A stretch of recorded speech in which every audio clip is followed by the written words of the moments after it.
Hiya. So I'm Bradley, and today I decided to do something new. So I spent a lot of time just sort of browsing Reddit, and I guess the subreddit that I've kind of looked at a while is r/worldbuilding, which is mostly what it talks about. It's aspiring writers and such sort of looking to like figuring out how to like work on their settings and what makes sense for their stories and stuff, and it's something I've always found a little interesting. I did actually try to write like a story of my own once, but I kind of had to stop working on it for a long while just because of school work got bad and stuff. So, but I am planning on but I am probably going to get back to it as soon as as soon as I'm done with like my exams. And I guess that that I and well, I wouldn't say I have much experience in actually writing stuff. However, I have always been a little interested in sociology and history and stuff, and especially, let's just say that over like the past last year or so, I've kind of been learning a lot more just about that, just about sort of how societies sort of and ideologies sort of interact and stuff, and I really think it is a really good subject, and it can be something that's really nice for putting into a book. So, wanted to do is just look at just kind of share some of my thoughts about a post I saw. So this post is entitled "Is Sending Homeless People / Poor People to Live in Rural Areas Extremely Morally Wrong?" And I'm going to put it up, just put the text of it up here in the video, or so you can actually let me just read this myself. First part. My world has this program where anyone who cannot support themselves in a city are instead transported to areas where they are needed. The first solution is supporting them financially for 9 months as they try to find a job. They are taken off city financial aid after 9 months absolute. The second is finding them a job that requires their abilities. Everyone has magic in this world, but there are 81 different magic types that occur with different frequencies. Some jobs are specialized and exclusive to magic type. If they cannot be matched to a job or do not want to work in it, then the third option. They send them to the outer rural areas of the world where they are taught how to farm or other trade skills that everyone can do. Edit 5. To support themselves, not to make a profit or do jobs no one wants. They be taught how to farm for food, sew, forage, etc. Other jobs / skills would allow them to make commodities they could barter. Each other town typically barter instead of using money. There's a lot of unused land, and they could make a living just foraging if nothing else. Anyone that cannot live in the city is sent to these towns. Even people that cannot physically work or cannot work as they have dependents. This is because it's cheaper to support them. I admit I'm not sure exactly what that part means there. Like, that's because it's cheaper to support them. Then I think that they would say that it would be better to keep them back. But I don't know. Let me take a sec. I'll keep going. If they cannot support themselves, there are workers that will deliver them the materials they need, but only if it's on the government's commodity list, i.e. food, clothes, but not something like a toy. They can trade these items, but there's a cap on the amount of stuff they are entitled to depending on their situation. They're audited bi-yearly. It's advertised as a good program. The motto is literally, "Come to where you're appreciated." I'm wondering if something like this would get a lot of pushback. I figure self-reliance is ingrained in the culture. There's substantial propaganda, and the program has existed for decades.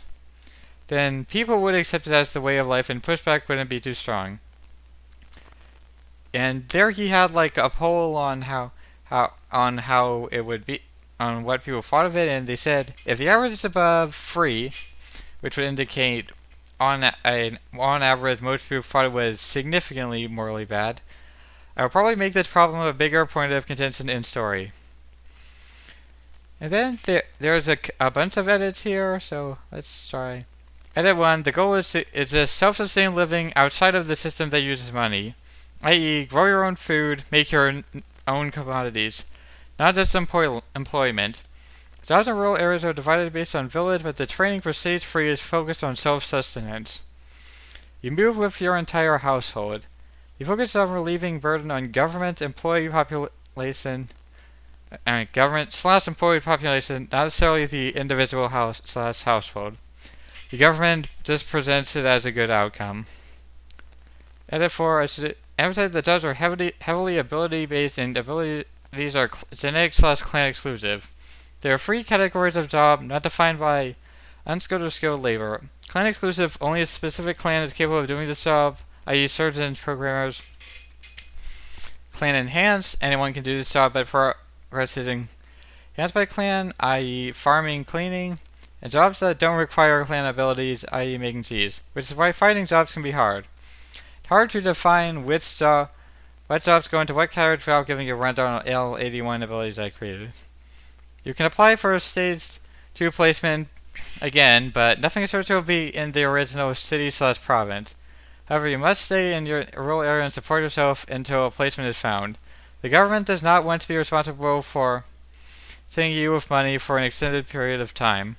Sucks, but this culture doesn't like burden. They want you to support yourselves in the resources in the rural area. It's hard to move out early without money, but not impossible.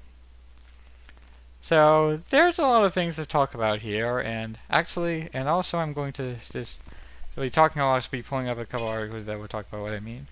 But, first of all, here's like the big one of the big things that stood out to me.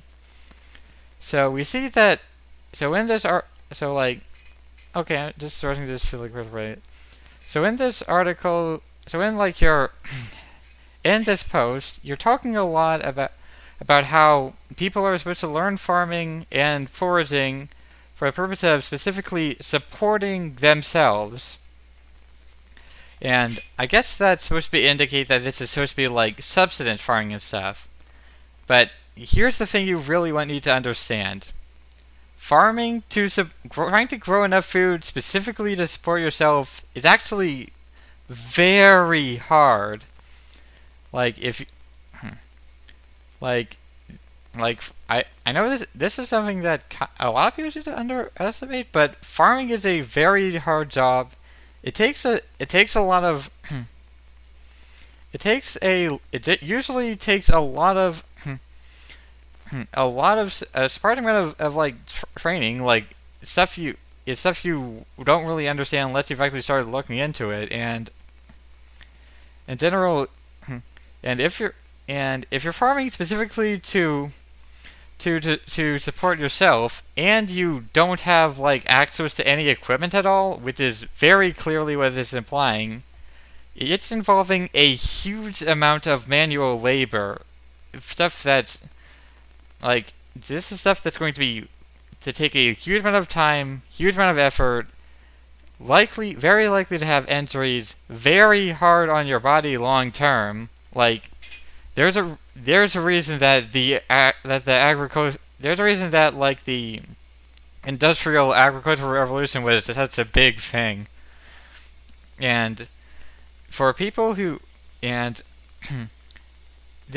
does depend somewhat based on what the conditions are. Looking at here, I'm seeing that you say here that the way you talk about it sounds like these are really good lands that people are going to, and I guess that if it is really good lands, they won't be as then.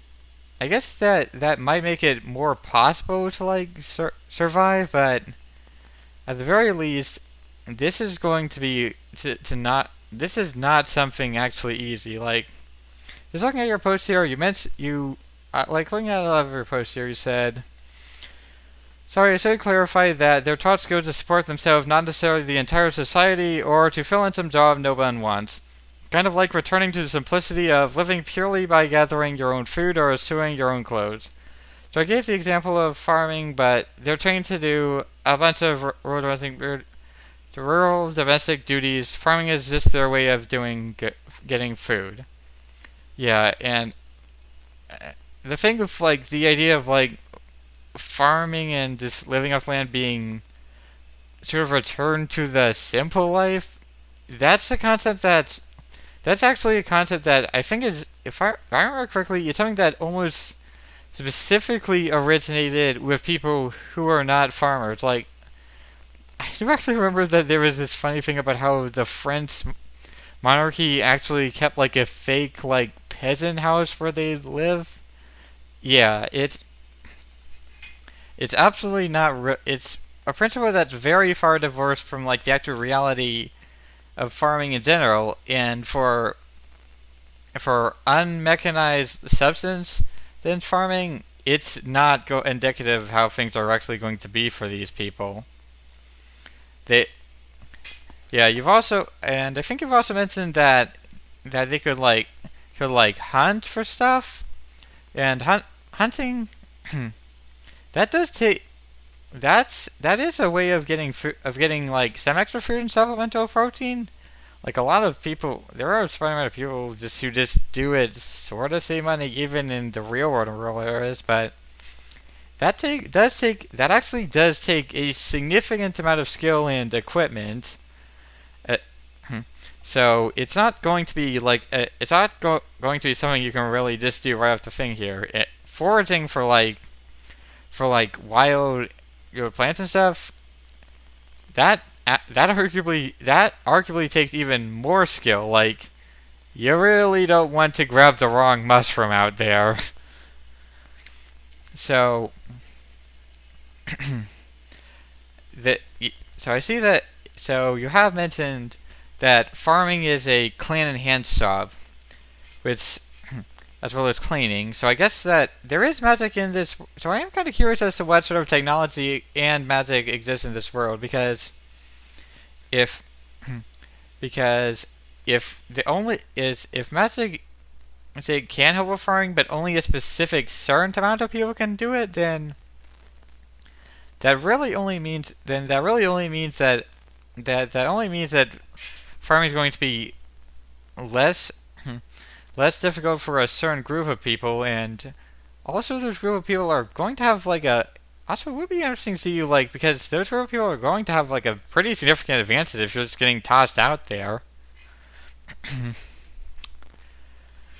So, but if let's get, but realistically, this is not going. This is going to be a thing where most of the people going in here are going to be at it. Not just going to be having difficulty, but quite likely at a risk of starvation if we're being serious. I would really like the way this is described. I would not be surprised if most of the people under this system end up dying. Yeah. And so so keeping going for here. So I'm seeing it says that these towns most typically use barter instead of using money, and and I do think that that's kind of curious because barter systems really only exist in because that a barter system only really makes sense if these like rural areas are very heavily cut off from the economy of like the rest of the stuff like the government.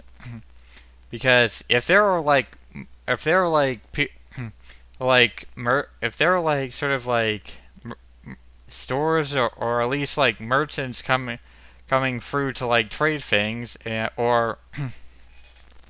or companies that are like going to start business out here to hire people, then those sort of individuals, those like groups and entities are going to like want to use those entities are going to like want to like be able to buy things with money, and they're going to like want to be able to get money for the things that they sell there.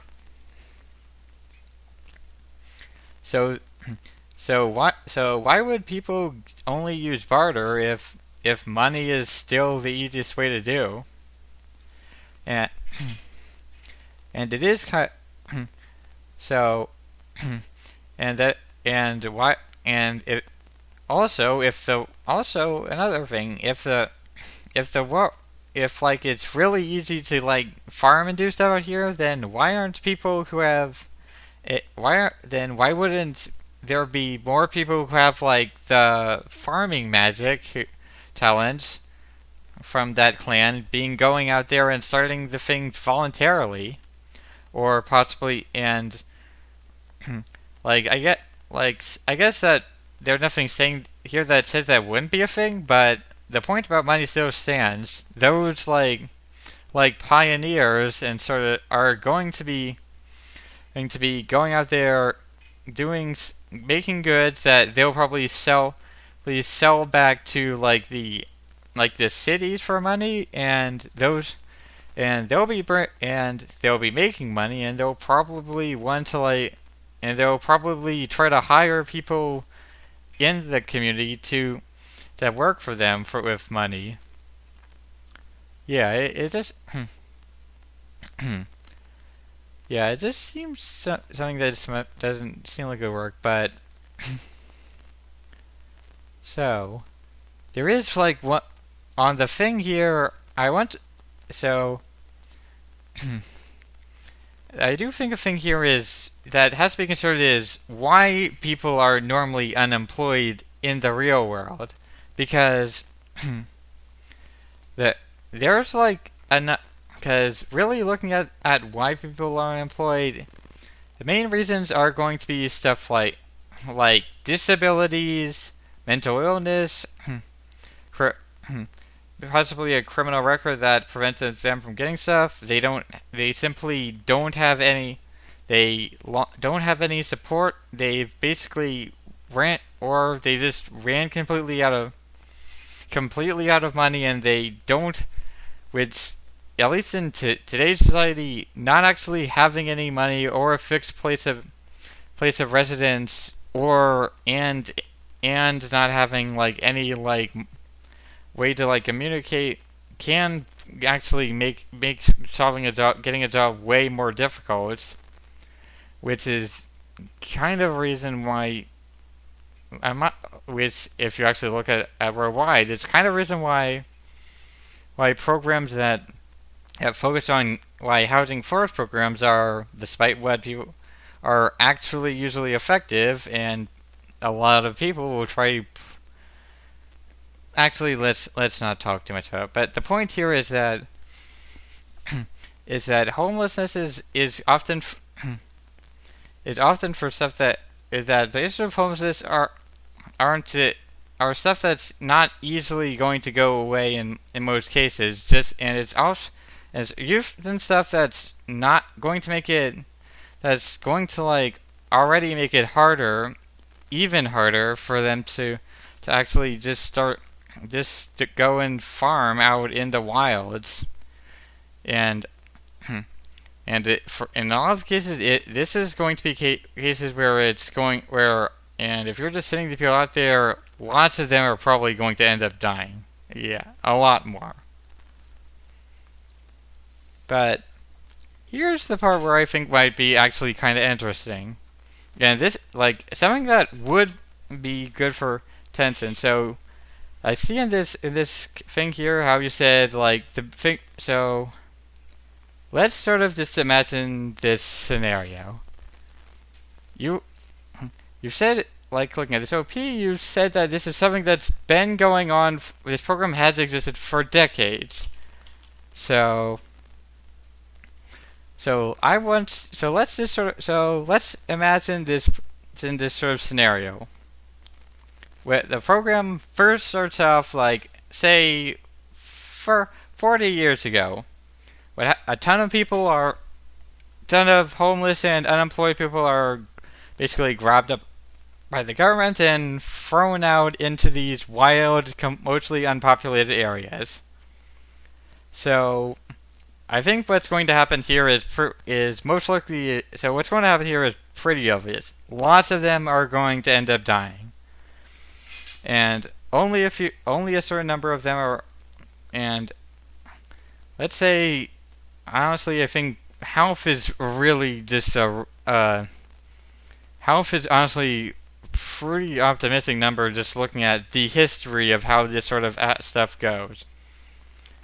So, about how survive. So about how they get all thrown out here about how survive. So, then maybe a little bit later, the second wave of like people getting thrown out comes in. Now, let's be a little optimistic and say that the people who have already survived, they try and do their best to like try and help these the new exiles and a significant amount more of the new people and somewhat more of the new people who end up making it. A lot die, but a lot, but less than before. And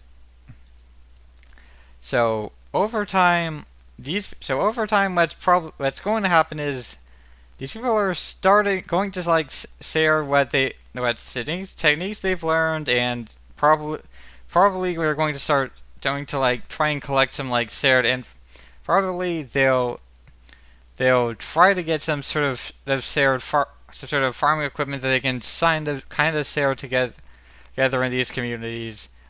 Like unless it's actually banned, unless there's actually a ban there, then someone's probably going to try and come there and sell them stuff. So so over time, these sort of like settlements are going to become mostly self-sustainable, and and when new people come in, they'll try to like get them some help and get them and keep them in safe. So I want you to consider a few things that are going to happen here. For one thing, the way you've described it, these settlements are places that are very cut off from the rest of the world, even if there is some minimal interaction. There are places that are at best going to be. They are places where you're going to need to hunt, or you say that hunting is going to be a pretty common way of surviving. So people are going to learn to hunt. They'll have to like get this. They'll have to either learn to acquire or build the sort of hunting weapons. They're going to need to learn sort of the skills for hunting. They'll have to learn stuff like camouflage and how to ambush stuff. That sort of thing. You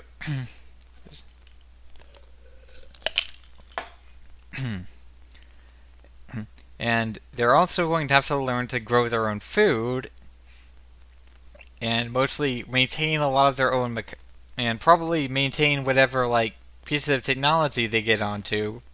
So this is going to be a lot of places. So this is going to be they're going to be talking about communities that are in the wilds. So generally really going to have a lot of people who have some experience with weapons. Also, will most likely have are going to have a very somewhat independent lifestyle, at least in independence from the rest of the world. They will end up being rather close knit, because when you're out in the wilderness like this, you're going to need to learn to like work together as a community to like just survive. And the one thing that all these communities are that's always going to be true is that this is going to be made up entirely of either people who are like thrown out of their old hometowns or just their own cities and dumped in the wilderness, or there are people, or they're like the kids of people who were deported and probably spent their whole childhoods getting told about how horrible like the government was. This is not something that's going to be a point of contention. You're talking about a place that's probably going to be. You're talking about a place that, the way you're describing this, it sounds like this is going to be a really this situation that's probably that sounds like it's almost certainly going to result in like an actual armed insurgency at some point. And that does actually sound like a really and actually that does sound like a really good topic for a story. But if that isn't what you want to do, then you're going to have to sort of adjust it in a way that where it's going to where the program is a lot less harsh and doesn't involve people getting cut off from the outside, getting cut off from like their communities and their departments, and isn't set up in a way that's going to end up basically fostering resentment towards like the government like this, because this this seems like a thing that's like more dystopian and a bit more dystopian and quite a bit more likely to cause like a lot more likely to cause like social friction than you seem to like be aiming for. Anyways, it is this is still kind of an interesting idea, so I'm interested in seeing where you're going with this. And I guess oh yeah, I guess if you're one of the several of the few normal viewers I have, then this is a little bit of a different thing than my normal content. Although my normal content is just me kind of uploading what's the easiest thing for me to do. So so that's normally just me uploading like Arknight's Clairs. But but yeah. So I guess I'll see. I guess I'll probably maybe make these videos like a little bit more, and I guess see you all next time. Ha Next will probably be another Arknight's Clear, but maybe I'll make another commentary video. See ya.